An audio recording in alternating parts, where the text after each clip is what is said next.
"You're not flying this plane, and you sure aren't sitting in my cockpit," the captain sneered, blocking the cabin door. He thought he was putting an imposter in her place. He didn't know the quiet black woman he just humiliated held the power to end his entire career. The bitter winds of a Chicago winter were howling against the massive glass windows of O'Hare International Airport's Terminal 3. Outside, a blizzard was threatening to ground half the flights on the eastern seaboard, but inside at Gate K-14, the real storm was just beginning to brew. Captain Jasmine Carter stood quietly near the podium, a sleek black roller bag resting at her side. She was dressed in a sharp, dark navy blazer over a crisp white shirt, standard business attire that revealed nothing about her actual rank or purpose. At 38, Jasmine had built a resume that most aviators couldn't dream of: 10 years flying FA-18 Hornets for the Navy, followed by 7 years as a heavy jet captain for a major legacy carrier before being headhunted by the Federal Aviation Administration. Today she wasn't just a pilot. She was a senior FAA aviation safety inspector, specializing in line check evaluations. Her job was to show up unannounced, sit in the flight deck jump seat, and silently grade the crew on safety protocol and compliance. Her target today was Atlantic Horizon Airlines, Flight 882, heavy Boeing 777 service from Chicago to London Heathrow. Jasmine approached the gate agent, a young woman named Sarah Jenkins, whose eyes were darting frantically between a ticking clock and a glowing computer screen. "Good evening," Jasmine said smoothly, sliding a folded CAS Cockpit Access Security System authorization form across the counter, keeping her heavy leather credential wallet tucked inside her blazer. "I'm cleared for the flight deck jump seat tonight. CAS is approved." Sarah barely glanced up, typing furiously. "Okay, let me just print your clearance slip. You can head down the jet bridge. The crew is already on board, finishing their pre-flight checks. Just introduce yourself to the captain." "Thank you," Jasmine replied, taking the slip. She walked down the steep-sloped jet bridge, the familiar smell of jet fuel and cold metal greeting her. As she stepped onto the aircraft, she was immediately intercepted by Brenda Higgins, the lead flight attendant. Brenda was a veteran of the skies with immaculately sprayed blonde hair and a smile that didn't quite reach her eyes. "Boarding hasn't started yet, ma'am," Brenda said, stepping directly into Jasmine's path and holding up a flat palm. "If you need extra time to get to your seat in economy, you still have to wait in the terminal until we call pre-boarding." Jasmine stopped maintaining a perfectly neutral expression. "I'm not a passenger. I'm riding in the flight deck jump seat tonight." She held up the CASS clearance slip Sarah had just printed. Brenda's eyes flicked over Jasmine, taking in her race, her gender, and her lack of a company uniform, and her polite plastic smile morphed into a patronizing smirk. "Right. The jump seat. Honey, that's for pilots. Not deadheading flight attendants, and certainly not gate agents trying to catch a free ride to London." "I am a pilot," Jasmine said, her voice dropping a fraction of an octave, carrying the distinct, unbothered authority of someone who had landed fighter jets on pitching aircraft carriers. "And my paperwork is in order. I need to speak with the captain to formally request access to the flight deck as per protocol." Brenda let out a short, dismissive laugh. "Captain Davies is very busy. We are dealing with a tight weather window, and he doesn't have time for a prank or whatever this is. I'm going to have to ask you to step off the aircraft." "I am not stepping off the aircraft," Jasmine replied firmly. "Call Captain Davies to the door, please." The commotion caught the attention of First Officer Kyle Preston, a man in his late 20s, who carried himself with the unearned swagger of a pilot who had spent more time bragging at airport bars than logging actual heavy jet hours. He poked his head out from the flight deck. "Brenda, what's the hold-up? Gate says we're supposed to start boarding in 3 minutes. Kyle, this woman. Brenda gestured to Jasmine with a manicured hand, is claiming she has the jump seat. Kyle stepped out of the cockpit, looking Jasmine up and down with obvious skepticism. "You in the jump seat," he scoffed. "Let me see your company ID." Jasmine handed him her standard pilot certification card, a legitimate piece of identification, though not her federal badge. Kyle squinted at it, flipped it over and handed it back with a shake of his head. "Yeah, I've never heard of you. And frankly, this ID looks a little flimsy." "Where's your uniform?" "I am traveling out of uniform, which is permitted under federal regulations for jump seat occupants," Jasmine stated, her eyes locked onto Kyle's. "Now I am legally required to present myself to the pilot in command. Get the captain." Before Kyle could respond, the heavy footsteps of Captain Richard Davies echoed from the cockpit. Richard was a man in his late 50s, sporting silver hair, a thick mustache, and an ego that required its own zip code. He had a reputation at Atlantic Horizon for being a bully, a remnant of an old boys' club that was slowly being phased out of modern aviation. "What is going on out here?" Richard boomed, adjusting the epaulets on his shoulders. "I can hear you three from the radio stack." "Captain," Kyle said, a smirk playing on his lips. "This lady is trying to scam her way into the jump seat, claims she's a pilot, has some cheap-looking ID." Richard turned his gaze to Jasmine. It was a look Jasmine had seen 100 times before in her career, a look of inherent doubt laced with superiority. It was the look that said, "You don't belong here." "Is this a joke?" Richard asked, his voice dripping with condescension. "Listen, lady, I don't know how you got past security with a fake CASS slip, but you are not getting into my cockpit. My flight deck is for qualified aviators only." Jasmine felt the familiar prickle of anger, but her training kept her heart rate completely steady. This wasn't just an insult, it was a severe breach of protocol. She reached into her blazer pocket, her fingers brushing against the cold leather of her FAA badge. She was about to pull it out to end this right here and now, but a thought crossed her mind. If they are acting like this right now, how do they treat their junior crew? How do they handle actual CRM crew resource management during an emergency? As an inspector, her job wasn't just to check paperwork. It was to evaluate safety culture. And the culture standing in front of her was toxic. She decided to let them dig. She needed to see exactly how deep this rot went. "Captain Davies," Jasmine said evenly, "my CAS approval is cleared through the gate.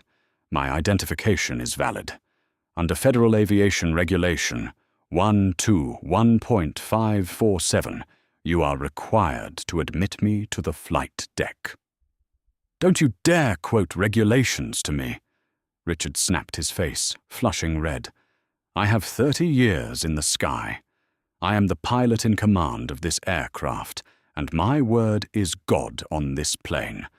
I say who rides up front, and I am telling you I am not letting someone who looks like you sit behind me while I fly across the Atlantic." There it is. Jasmine thought, mentally documenting the phrase. "Someone who looks like you." "Someone who looks like me?"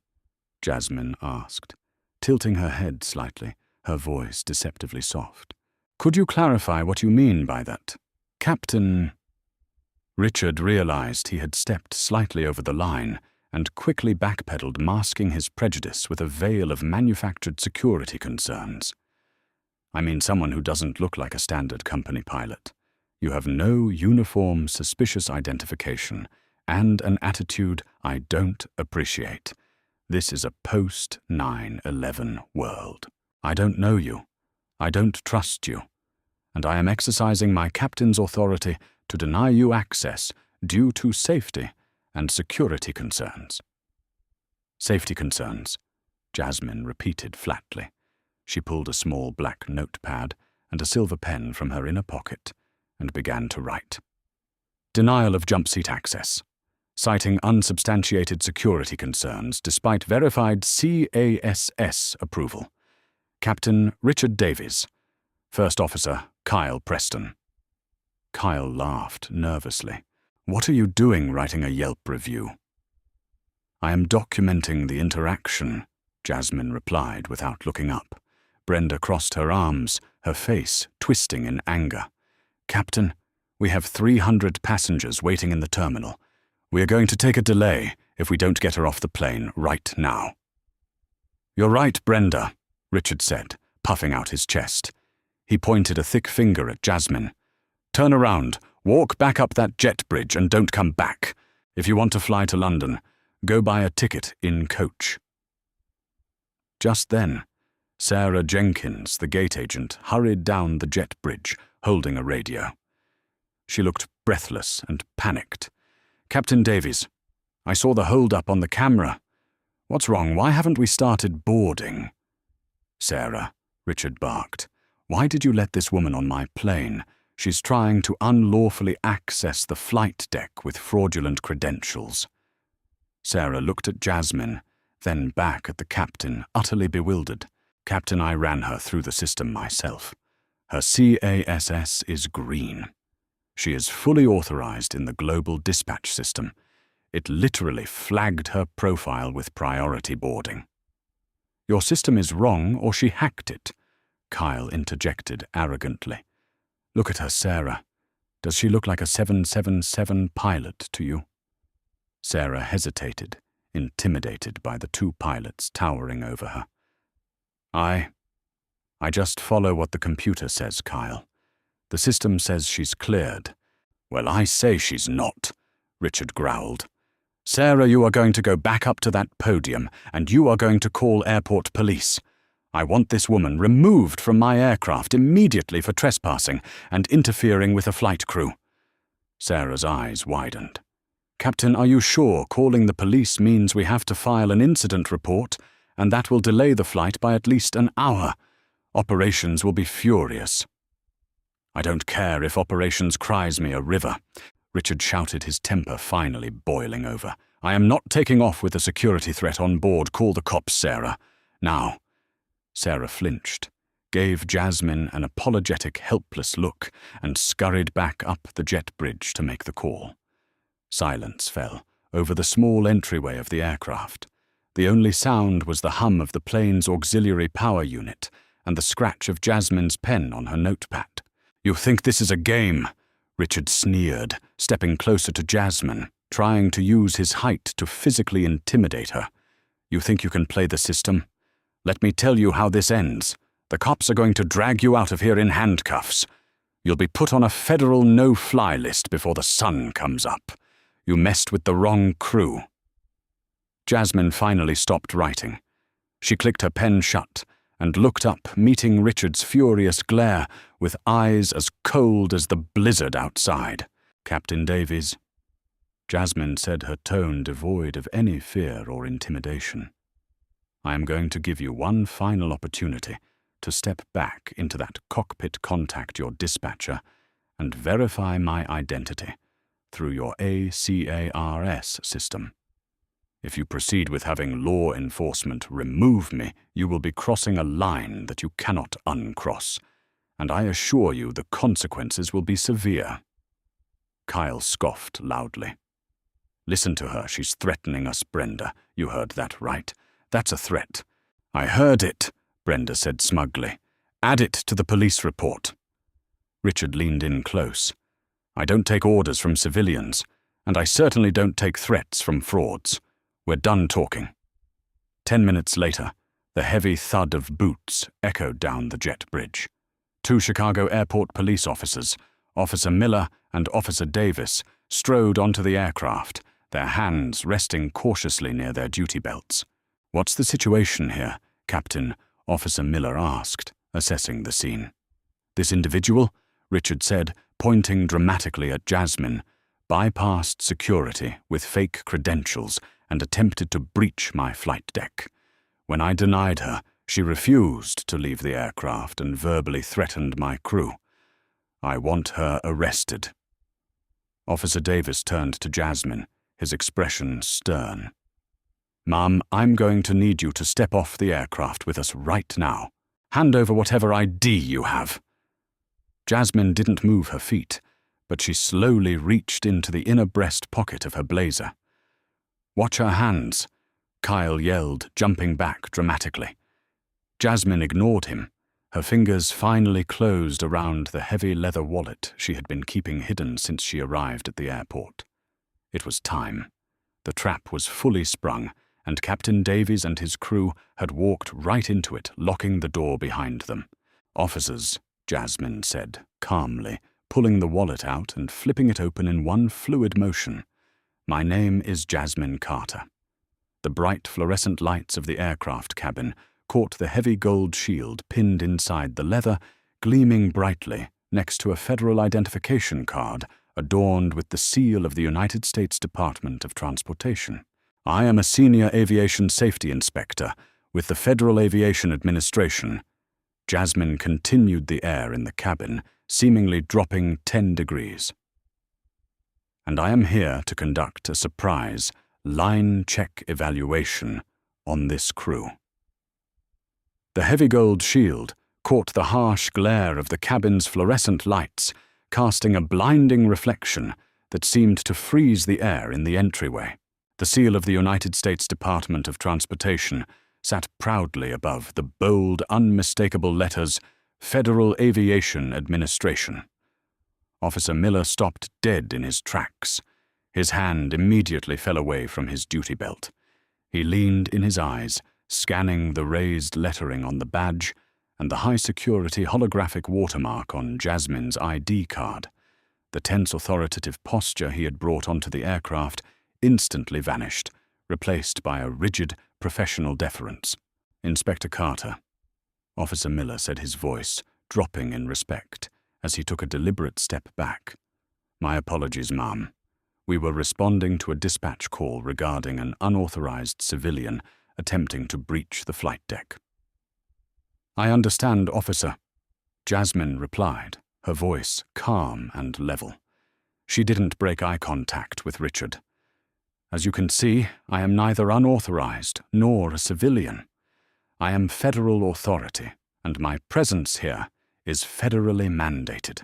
Captain Richard Davies stared at the badge as if it were a venomous snake that had just materialized in his cockpit. The furious crimson flush that had dominated his face only moments ago rapidly drained away, leaving him a sickening shade of ash gray. His jaw worked soundlessly, the legendary bombast of Atlantic Horizon's most arrogant captain completely vaporizing. First Officer Kyle Preston looked like he had just been punched in the stomach. He stumbled back a step, bumping into the reinforced cockpit door, his eyes wide with sudden, catastrophic panic. Your FAA," he stammered, his voice cracking like a terrified teenager's. Brenda Higgins, the veteran flight attendant who had initiated the blockade, physically shrank against the galley wall.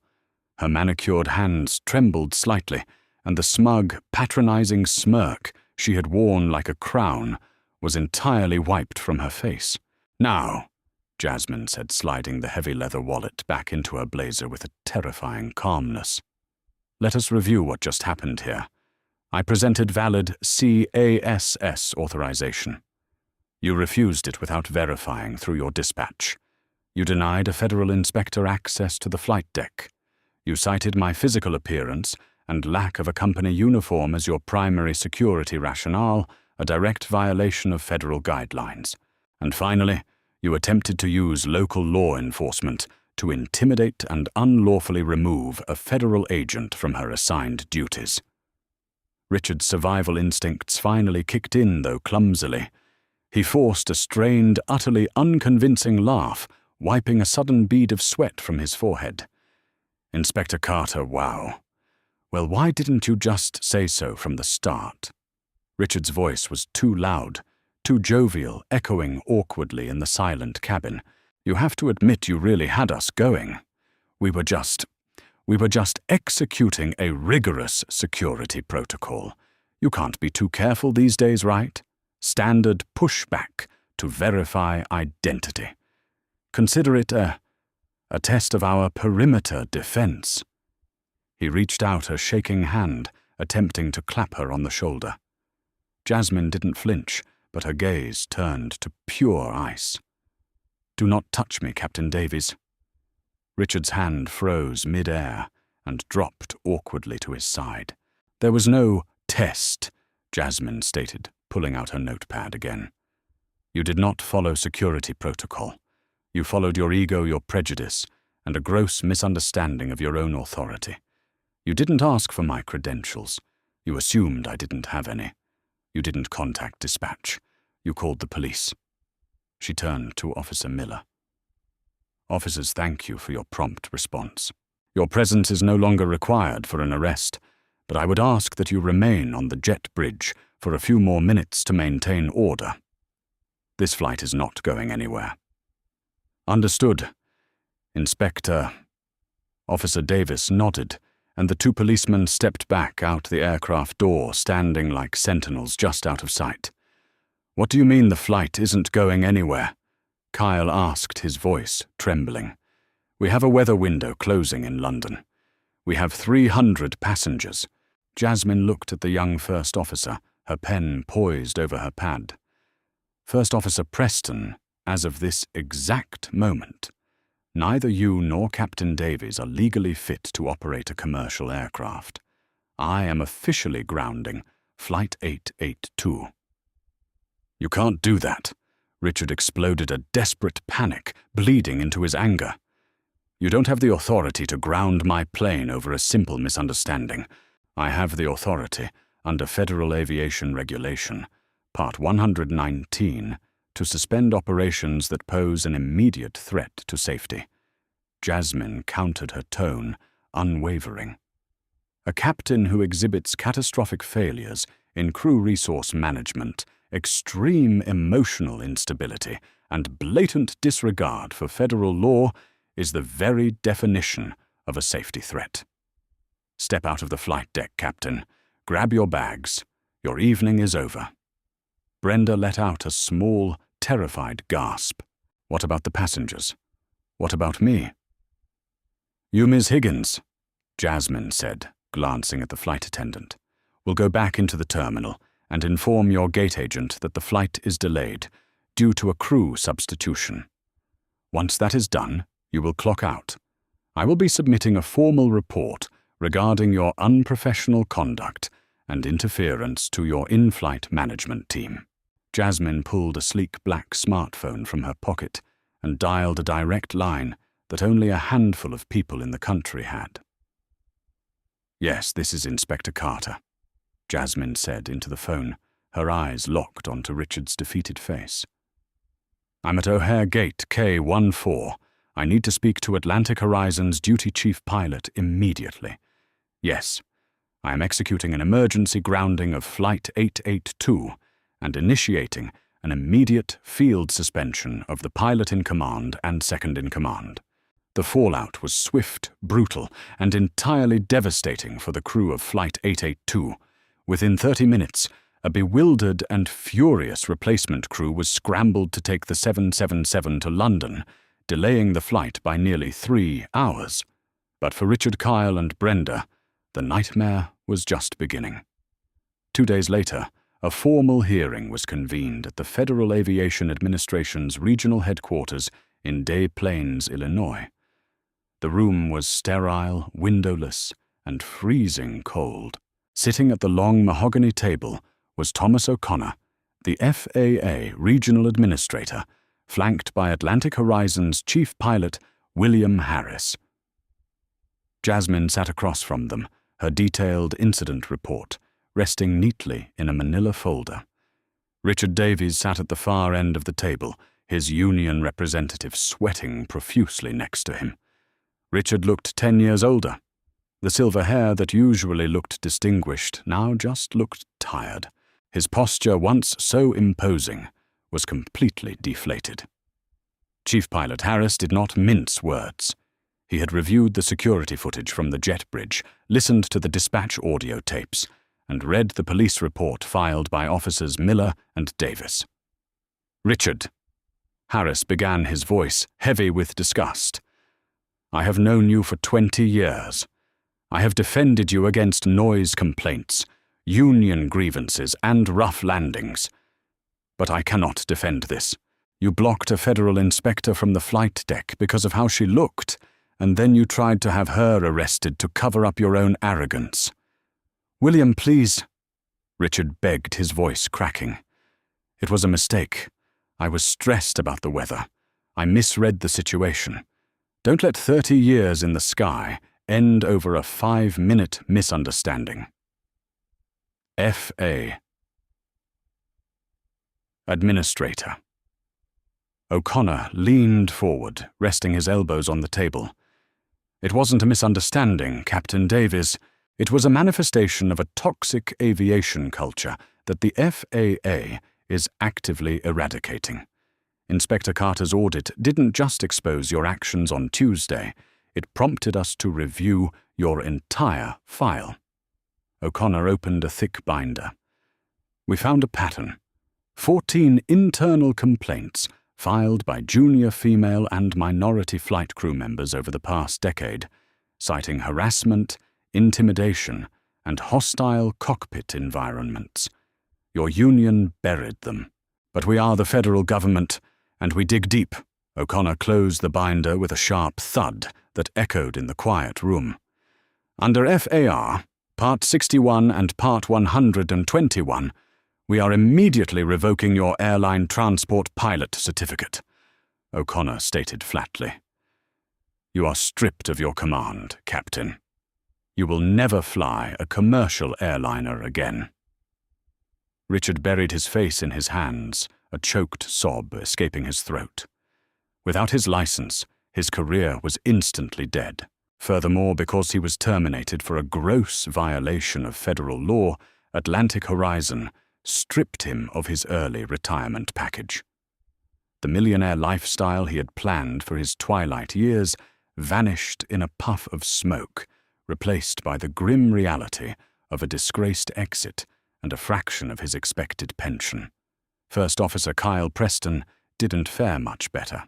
His pilot certificate was suspended for 12 months, pending mandatory psychological and CRM retraining. Atlantic Horizon fired him immediately. When his suspension eventually lifted, his record was so permanently stained that no major airline would even look at his resume. The arrogant young pilot who thought he owned the sky was relegated to flying graveyard shifts in twin-engine turboprops, hauling cargo boxes through thunderstorms for a third-tier logistics company in the Midwest. Every time he looked out at the freezing rain, he remembered the calm, icy stare of the black woman he had mocked. As for Brenda Higgins, her malicious compliance and eagerness to throw Jasmine off the plane earned her a swift termination from Atlantic Horizon. The airline's PR department, desperate to get ahead of the inevitable leaks regarding a civil rights and federal interference incident, made an example of her. She lost her flight benefits, her seniority, and her pride. Jasmine Carter walked out of the FAA building that afternoon and stepped into the crisp Chicago air. She didn't feel joy or triumph. She simply felt the quiet satisfaction of a professional who had done her job. The sky was a little safer today. The cockpit was a little more secure. She pulled her heavy winter coat tightly around her shoulders, hailed a cab, and headed back to O'Hare. She had another line check evaluation to conduct in Denver, and she had a flight to catch. If you loved this story of satisfying karma and instant justice, make sure to hit that like button. Have you ever witnessed someone's arrogance backfire completely? Let us know your stories in the comments below. Don't forget to share this video with your friends and subscribe to our channel for more incredible real-life drama, thrilling aviation stories, and unbelievable moments of revenge. See you in the next video.